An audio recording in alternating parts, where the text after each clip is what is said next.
오늘 2월 8일 사무엘상 9장 15절부터 27절까지입니다. 15절부터 16절입니다. 사울이 오기 전날에 여호와께서 사무엘에게 알게 하여 이르시되 내가 내일 이맘때에 내가 베냐민 땅에서 한 사람을 내게로 보내리니 너는 그에게 기름을 부어 내 백성 이스라엘의 지도자로 삼으라. 그가 내 백성을 블레셋 사람들의 손에서 구원하리라. 내 백성의 부르짖음이 내게 상달되었으므로 내가 그들을 돌아보았노라 하셨더니, 자, 하나님께서 사울이 사무엘을 찾아오기 전날 밤에 이미 사무엘에게 말씀하셨어요. 내일이면 한 사람이 찾아올 터인데 그 사람이 내가 왕으로 세울 자다. 사울을 얘기하는 거예요. 사무엘에게 이미 전날 밤에 얘기를 했죠. 그 사무엘은 사울을 만나고서 이 사람이 하나님이 세우실 왕인 것을 알게 돼요. 하나님은 갑작스럽게 즉흥적으로 왕을 세우는 분이 아니에요. 철저하게 이스라엘 백성들 가운데 겸손한 자를 고르시고 신앙이 좋은 사람을 고르시고 중심에 하나님이 있는 사람을 고르시고 계획하시고 그를 하나님의 사람으로 만드는 걸 보게 돼요. 하나님을 철저하게 계획하시는 걸 보게 되고 실행하시는 걸 보게 돼요. 그런데 또 하나 중요한 게 있는데요. 여기 보면 하나님께서 왜 사울을 세우느냐, 왕을 세우느냐, 내 백성의 부르짖음이 내게 상달되었으므로 이렇게 표현하고 있어요. 이스라엘 백성들이 왕을 세워달라고 기도했기 때문에, 부르짖었기 때문에 내가 그를 세우겠다 이 말이에요. 무슨 말일까요? 하나님을 향하여 여러분들이 기도를 하는 것은 반드시 어떻게 된다? 상달된다. 물론 응답은 하나님께 있어요. 응답을 주시든 안 주시든 그건 하나님 마음이야. 중요한 건 뭐냐면 내가 기도하는 건 응답이 되든 응답이 안 되든 다 하나님께 상달된다. 하나님은 하나님의 백성의 기도를 무시하지 않는다라는 거예요. 그러니까 성도가 기도하는 건 절대로 손해가 아니라 이건 무조건 이익이야. 이건 특권이에요, 특권. 여러분, 그러므로 작은 일이든 큰 일이든 매사에 여러분들이 기도하는 습관이 있으셔야 돼요. 기도는 다 상달됩니다. 물론 응답은 하나님께 있어요. 그러나 내 기도는 다 올라가요. 하나님이 다 들으셔요. 오늘도 기도하심으로 그 기도의 응답을 경험하는 여러분 되기를 축원드립니다. 17절입니다. 사무엘이 사울을 볼 때 여호와께서 그에게 이르시되 보라, 이는 내가 네게 말한 사람이니 이가 내 백성을 다스리라 하니라. 하나님께서 사무엘에게, 사울을 딱 보자마자 사무엘에게 말씀하시는 거예요. 이 사람이 내가 어제 너에게 말한 그 사람이라. 왕으로 세우라 라고 말씀하시는 거예요. 자, 이스라엘에 한 번도 왕이 없었어요. 왕이 하나님이셨으니까. 인간의 왕으로 처음으로 세우는 역사적인 사건을 사무엘은 잘 감당합니다. 그리고 그 사울을 왕으로 잘 세웠어요. 우리가 잘 알고 있죠. 이 하나님께서 주신 사명을 사무엘이 너무너무 잘 감당했어요. 비결이 있습니다. 왜 그럴까요? 이 사명을 잘 감당할 수 있었던 비결이 뭘까요? 사무엘은 하나님의 음성을 듣는데 굉장히 민감했다. 하나님의 말씀을 잘 들었다라는 거예요. 하나님의 말씀을 잘 들으니까 하나님께서 원하시는 사명을 잘 감당하더라. 성도 여러분, 여러분들이 하나님의 사명을 잘 감당하고 하나님의 뜻대로 살아가는 유일한 비결은 하나님의 음성을 잘 듣는 겁니다. 그 음성은 오늘날 내 귀로 들리는 게 아니라 내 마음으로 깨달아지는 거예요. 성경 말씀을 읽을 때 깨달아지고, 설교 말씀을 들을 때 깨달아지고, 찬양을 올릴 때 깨달아지고, 기도할 때 깨달아지고, 예배할 때 깨달아지는 그 하나님의 음성대로 살아가는 거예요. 그것이 여러분들이 신앙생활을 잘하는 비결이요, 사명을 잘 감당하는 비결입니다. 오늘도 하나님의 말씀을 잘 듣는, 음성을 잘 듣는 여러분들에게 축원드립니다. 18절과 19절입니다. 사울이 성문 안 사무엘에게 나아가 이르되 선견자의 집이 어디서인지 청하건대 내게 가르치소서 하니 사무엘이 사울에게 대답하여 이르되 내가 선견자니이다. 너는 내 앞서 산당으로 올라가라. 너희가 오늘 나와 함께 먹을 것이요 아침에는 내가 너를 보내되 네 마음에 있는 것을 다 내게 말하리라. 사울이 사무엘을 만났죠. 그리고 선견자가 누굽니까? 사무엘에게 오히려 물어봐요. 사무엘이 말해요. 내가 네가 찾는 그 선견자야. 내가 하나님의 사람이야. 너는 나보다 먼저 산당에 올라가라. 그리고 나와 함께 먹자. 그리고 내일 아침에 내가 너한테 할 일이 있다 이 말이에요. 이렇게 사무엘이 사울을 만나는 장면인데, 자 보십시오. 사무엘은 알아요. 사울이 하나님께 선택한 사람인 것을. 사울은 몰라요. 지금 사무엘을 처음 만난 거거든. 근데 사무엘이 마치 다 아는 것처럼 얘기하고 있어요. 사울이 사무엘을 만난 게 우연일까요? 갑자기 아버지가 암나기를 잃어버렸어.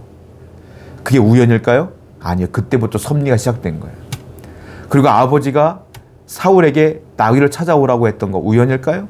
우연이 아니에요. 혼자 가라는 것도 아니고 사환도 많이 있었을 텐데 이 사환을 데리고 가라. 이 우연이었을까요? 아니죠. 하필 데리고 간 그 사환이 사무엘을 소개하고 사무엘을 만나게 하는 역할을 감당하잖아요. 우연이 아니에요. 다 하나님의 섭리예요. 그 길 가다가 비탈길에서 물기는 소녀들을 만난 게 우연일까요? 우연이 아니죠. 산당으로 가서 딱 마주 나오는 사무엘을 만난 게 우연일까요? 우연이 아니죠. 다 뭐예요? 하나님이 철저한 섭리 가운데 이루어지고 있음을 보게 돼요. 여러분들의 인생은 다시 말씀드리지만 우연이 없어요. 하나님이 이끄심을 분명히 믿으시는 여러분들에게 축원드립니다. 인생이 잘 안 풀립니까? 자꾸 꼬입니까? 내가 하고 싶은 일들이 잘 안 됩니까? 그것도 우연이 아닐 거예요. 섭리입니다. 다 이유가 있어요. 때가 되면 풀어질 것이고, 때가 되면 이유를 알 것이고, 때가 되면 더 좋은 것으로 하나님이 채워주실 줄로 믿습니다. 하나님이 섭리를 믿는 여러분에게를 축원드립니다. 20절부터 21절입니다. 사흘 전에 이른 네 암나기들을 염려하지 말라. 찾았느니라. 온 이스라엘에 사모하는 자가 누구냐? 너와 네 아버지의 온 집이 아니냐 하는지라. 사울이 대답하여 이르되 나는 이스라엘 지파의 가장 작은 지파 베냐민 사람이 아니니까, 또 나의 가족은 베냐민 지파 모든 가족 중에 가장 미약하지 아니나이니까 당신이 어찌하여 내게 이같이 말씀하시니까 하니. 사무엘이 이렇게 말하죠. 이렇게 말하고 있어요. 야, 이스라엘이 사모하는 자가 누구냐? 너와 네 아버지의 온 집이 아니냐라고 얘기하고 있어요. 이건 무슨 말이냐면 사무엘이 이미 하나님 말씀을 들었기 때문에 사울을 왕으로 인정하는 거예요. 이스라엘이 사모하는 자, 즉 왕을 사모하고 있잖아요. 이스라엘을 사모하는 자가 누구냐? 너와 네 아버지 집이 아니냐? 무슨 말이냐? 너가 왕이 될 것이고 네 아버지가 왕의 혈통이 될 거 아니냐? 이 말이에요. 그랬더니 사울이 깜짝 놀라면서 무슨 말입니까? 아닙니다. 저희 집은 베냐민 지파인데 이스라엘 지파 중에 가장 작은 지파 아닙니까? 그리고 베냐민 지파 중에서도요, 우리 가정이 제일 약한 집이에요. 근데 내가 어떻게 왕이 돼요? 이 말이에요. 사울이요, 왕 되기 전에 이 초창기 때는 이렇게 겸손했던 사람이에요. 아무리 봐도 이보다 더 겸손한 사람이 없을 정도야. 이건 진심으로 겸손한 거예요. 기억하십시오. 하나님이 왜 사울을 왕으로 세우려고 했을까요? 낮은 자였기 때문에 그래요. 실질적으로 낮은 자가 아니라 마음이 낮은 자였기 때문에. 이걸 뭐라고 해요? 겸손. 하나님은 분명히 말씀하세요. 낮은 자를 높인다 그랬어요. 겸손한 자를 높인다 그랬어요. 하나님은 높은 자를 끌어내리시고 낮은 자를 높여주시는 분이 하나님이셔요. 사울이 겸손했기 때문에 하나님이 왕으로 세우시는 거예요. 여러분들 스스로 높아지시면 안 돼요. 여러분들은 철저히 하나님 앞에 죄인일 수밖에 없어. 그러므로 여러분들이 사람들 앞에 나보다 약한 사람이 보인다고 해서 우쭐하거나 나보다 강한 사람 앞에서는 겸손하거나 그러시면 안 돼요. 누구나에게, 하나님 앞에 누구나에게 겸손한 자가 돼야 돼. 나보다 남을 낮게 여기고, 나보다 남을 좋게 여기고, 높게 여기고, 하나님 은혜 가운데 겸손하게 살아가는 자가 돼야 된다. 그래야 하나님께서 여러분들이 있는 곳에서 높여주신다 이거예요. 겸손한 성도가 되기를 축원드립니다. 22절부터 볼게요. 사무엘이 사울과 그의 사원을 인도하여 객실로 들어가서 청한 자 중 상석에 앉게 하였는데 객은 30명가량이었더라. 사무엘이 요리인에게 이르되 내가 네게 주며 네게 두라고 말한 그 부분을 가져오라. 요리인이 넓적다리와 그것에 붙은 것을 가져다가 사울 앞에 내놓은지라. 사무엘이 이르되 보라, 이는 두었던 것이니 네 앞에 놓고 먹으라. 내가 백성을 청할 때부터 너를 위하여 이것을 두고 이때를 기다리게 하였느니라. 그날에 사울이 사무엘과 함께 먹으니라. 사무엘이요, 이제 사울과 함께 앉아서 식사를 하는데 가장 상석에 사울을 앉혀요. 본인이 상석에 앉는 게 아니라 사울을 상석에 앉혀요. 이게 무슨 말일까요? 하나님께서 이미 그를 왕으로 세운다는 걸 알았기 때문에 사무엘은 이미 왕으로 인정하는 거예요. 그리고 요리하는 사람에게 물어봐요. 내가 너한테 요리하라고 부탁한 살 있잖아. 그걸 뭡니까? 넓적다리살이에요. 가장 좋은 살. 그걸 요리를 해라. 요리해갖고 와가지고 그걸 사무엘에게 갖다 줬어요. 사무엘이 말합니다. 이건 내가 전날부터 준비했던 거니까 먹으시오. 무슨 말일까요? 사무엘은 이미 사울을 왕으로 인정했어요. 왜 인정할까요? 겉모습 보고? 아니요. 하나님이 사울이 왕이 될 거라고 말씀했거든.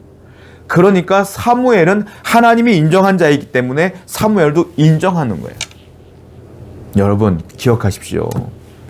하나님이 인정하는 것을 인정할 줄 알아야 돼. 그래야 하나님의 사람이에요. 사무엘은 그 사울을 왕으로 대접하고 있어요. 하나님이 세우신 사람을 하나님의 사람이라고 인정할 줄 알아야 돼요. 그것은 곧 내가 하나님을 인정하는 거예요. 하나님이 세운 사람들 있잖아요. 하나님의 사명을 준 사람들 있잖아요. 그 사람들을 인정할 줄 알아야 돼. 그래야 여러분들이 하나님을 인정하는 거기 때문에 그렇습니다. 오늘도 우리 서로 하나님이 세운 사람이라는 것을 기억하여서 서로를 인정할 줄 아는 성도가 되기를 축원드립니다. 기도하겠습니다. 하나님의 섭리가 우리 가운데 있음을 믿게 하여 주옵소서. 그리고 하나님의 말씀과 음성을 잘 듣는 성도가 되게 하여 주옵소서. 예수님의 이름으로 기도드렸습니다. 아멘.